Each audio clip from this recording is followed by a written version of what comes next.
ఆలోచనతో చేశారు. దీన్ని ఇంకా సక్రమంగా వినియోగించుకుంటే రాబోయే రోజుల్లో మన బలం ఏమిటో, మన స్ట్రెంగ్త్ ఏమిటో, మన అవకాశాలు ఏమిటో కూడా అందరికీ తెలియజేయడానికి అవకాశం ఉంటుంది. ఇందాక రేవంత్ రెడ్డి గారు అన్నట్టుగా ఎక్కడ పాటి మట్టి ఉంటుందో, ఎక్కడ నీటి వసతి ఉంటుందో అక్కడ కమ్మవాడు ఉంటాడని చెప్పే మాట 100కి 100 పాళ్ళు నిజం. ఏ దేశంలో అయినా సారవంతమైన భూమి ఉంది, నీటి వసతి ఉంది అంటే అక్కడికి వెళ్ళి కష్టపడి పనిచేసి పంటలు పండించేటువంటి గొప్ప తత్వం ఎవరికి ఉంది అంటే కమ్మవారికి మాత్రమే ఉంది. ఒకానొక సందర్భంలో తానా మహాసభలు జరిగినాయి అట్లాంటాలో. ఆ రోజున రామోజీరావు గారిని కీనోట్ స్పీకర్గా అక్కడికి ఇన్వైట్ చేశారు. అప్పుడు రామోజీరావు గారు ఒక మాట చెప్పారు, మన ఆంధ్రదేశం నుంచి బాగా చదువుకొని డాక్టర్లుగానో, ఇంజనీర్లుగానో, ప్రొఫెసర్లుగానో, వ్యాపారస్తులుగానో బయటకు వచ్చిన వాళ్ళు చాలామంది ఉన్నారు అమెరికాలో. ఇక్కడ చాలామంది సభలో డాక్టర్లు ఉన్నారు కాబట్టి ఈ డాక్టర్లకందరికీ నేను ఒక ఛాలెంజ్ చెప్తున్నాను. నేను ఒక వ్యక్తిని తీసుకొచ్చి ఈ వేదిక మీద నిలబెడతాను. మీరు ఏ వైద్య పరీక్షలు చేస్తారో చేసి అతను ఏ కులంలో పుట్టాడు, ఏ మతంలో పుట్టాడు అనేది చెప్పగలరా అని అడిగారు ఆయన. ఎందుకంటే పుట్టుకతో ఎవరు ఏ కులంతోనూ పుట్టం. ఏ మనకి పెరిగేటప్పుడు మనకి కుటుంబ వాతావరణం బట్టి మన కులం అనేది వస్తుంది. ఈ కులాలు అనేవి కూడా మనం చేసే పనులు బట్టి కొంత విభజన జరిగిన తర్వాత వచ్చిన ఈ కులాలు. ఏ కులమైనా ప్రతి కులాన్ని ప్రతి వాళ్ళు కూడా అభినందించడం తప్పులేదు. కానీ ఇతర కులాల్ని వాడిని దురభిమానంతో చూడటం మాత్రం కరెక్ట్ కాదు. అందరూ బాగుండాలి, అందులో మనం కూడా ఉండాలని మనం కోరుకోవాల్సిందే తప్ప ఒకరి మీద ఒకరు ద్వేషభావంతో మాత్రం ఎట్టి పరిస్థితుల్లో ఉండకూడదు.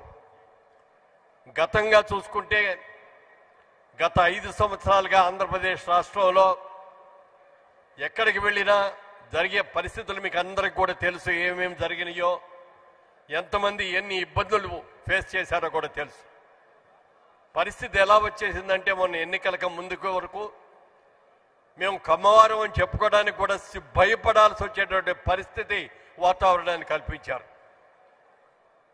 ఉభయ తెలుగు రాష్ట్రాల్ని అద్భుతంగా అభివృద్ధి చేసినటువంటి చంద్రబాబు నాయుడు గారు లాంటి ఒక అద్భుతమైన వ్యక్తిని తీసుకెళ్లి జైల్లో పెడితే దిక్కుమొక్కు లేకుండా అప్పుడు అందరూ అనుకున్నారు చాలామంది, ఈ విధానంలో మార్పు రావాలి, అర్హత ఉన్న వాళ్ళు రాజకీయాల్లో పైకి రావాలి తప్ప కులాల్ని బట్టి కాదు అని చెప్పి ఒక మంచి నిర్ణయం తీసుకున్నారు. కాబట్టే మన చంద్రబాబు నాయుడు గారు అంత అఖండ విజయాన్ని సాధించారంటే దానికి కారణం ఒక కమ్మవారు మాత్రమే వేశారు. ఆ ఓట్లు అందరూ వేశారు.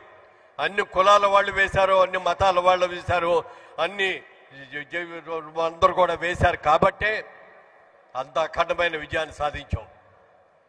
ఇవాళ రోజున ఒక ఎన్టీ రామారావు గారు, ఒక చంద్రబాబు నాయుడు లాంటి వచ్చిన తర్వాతనే అంతకుముందు కమ్మవారు అంటే వ్యవసాయానికి మాత్రమే పరిమితం అయ్యి పరిశ్రమలకు మాత్రమే పరిశ్రమైనటువంటి వాళ్ళు రాజకీయాల్లోకి వచ్చారు అంటే దానికి ఎన్టీ రామారావు గారు, చంద్రబాబు నాయుడు గారే ముఖ్య కారణం అని నేను చెప్పగలను. తమిళనాడు నుంచి కూడా మన సోదరులు వచ్చారు, ఎంపీ గారు కూడా. తమిళనాడులోకి వెళ్ళి చూస్తే దాదాపుగా 40% మంది తెలుగు వాళ్ళు ఉన్నారు తమిళనాడులో. ముఖ్యంగా కోయంబత్తూరు చూసుకుంటే అక్కడ ఇండస్ట్రీ జీడి నాయుడు గారు లాంటి గొప్ప ఇంజనీర్ లాంటి వాళ్ళు కానీ, లక్ష్మీ ఫిల్మ్స్ కానీ, లక్ష్మీ మిల్స్ కానీ, పిఎస్జీ మిల్స్ కానీ, ఇవన్నీ కూడా ఎన్నో ఇండస్ట్రీస్ అక్కడ పెట్టిన వాళ్ళందరూ కూడా మన ఆంధ్రప్రదేశ్ నుంచి, తెలుగు రాష్ట్రాల నుంచి ఎప్పుడో 3-4 తరాల క్రితం అక్కడికి వెళ్ళిపోయి సెటిల్ అయిన వాళ్ళందరూ అద్భుతంగా ఉన్నారు. నేను సినిమా ఇండస్ట్రీకి వెళ్ళకముందు నా వ్యాపారం విజయవాడలో చేసుకుంటూ ఉండేవాడిని. అప్పుడు మా మోటార్లన్నీ కూడా మాకు కావాల్సినవి అగ్రికల్చర్ పంప్ సెట్స్ అన్ని కూడా కోయంబత్తూరు నుంచే వచ్చాయి. మేము కోయంబత్తూరు వెళ్ళాను ఒకసారి. వెళ్తే ఆ ఇండస్ట్రీ ఆయన మేనేజర్ మా ప్రొపరేటర్ గారు మా ఇంటికి లంచ్కి రండి అని చెప్పి ఇంటికి తీసుకెళ్ళారు. ఆ ఇల్లాలు చాలా చక్కగా కమ్మటి భోజనం పెట్టింది. పెట్టిన తర్వాత ఆవిడ ఒకటే మాట అంది, అయ్యా సిగ్గు లేకుండా ఏం కావాలో అడుక్కొని తినండి అంది ఆవిడ ఒక మాట. నాకు నవ్వు వచ్చింది. ఇదేమిటమ్మా ఇలా అన్నారు అనుకుంటే, బాబు మేము ఎప్పుడో తెలుగు రాష్ట్రాలను వదిలేసి వచ్చాం, మా తెలుగు మీ తెలుగులాగా ఉండదు, మీరందరూ కూడా ఏమీ సిగ్గుపడకుండా కావాల్సింది అడిగి పెట్టించుకోండి అని మేము చెప్పేమే తప్ప మరొకటి కాదు అని చెప్పారు. అట్లా స్లాంగ్స్ అని మార్పు ఉండొచ్చేమో కానీ మరొకటికి మార్పు కాదు అని చెప్పి తెలియజేస్తున్నాను. గతంలో కర్ణాటక రాష్ట్రంలో సుబ్రహ్మణ్య నాయుడు గారు వాళ్ళందరూ కూడా వచ్చారు. బెంగళూరులో ఒకసారి కమ్మ మహాసభ జరిగింది. అక్కడ ప్యాలెస్ గ్రౌండ్స్ లో చేశారు. ఎంత అద్భుతంగా చేశారంటే, మాట్లాడు, 1,00,000 మంది పైగా ఆ రోజున కమ్మవారు అక్కడికి వచ్చారంటే, నేను నా జీవితంలో ఎప్పుడూ అంతమంది కమ్మవారిని ఒక వేదిక దగ్గర ఒక సభలోనూ చూడటం అనేది జరగలేదు. అదే ఫస్ట్ టైం. అంత అద్భుతంగా వచ్చారు. వాళ్ళ కర్ణాటక రాష్ట్రంలో వ్యవసాయదారులు ఎవరు అంటే కమ్మవారు అని చెప్పి మనం ఘనంగా చెప్పుకోగలం.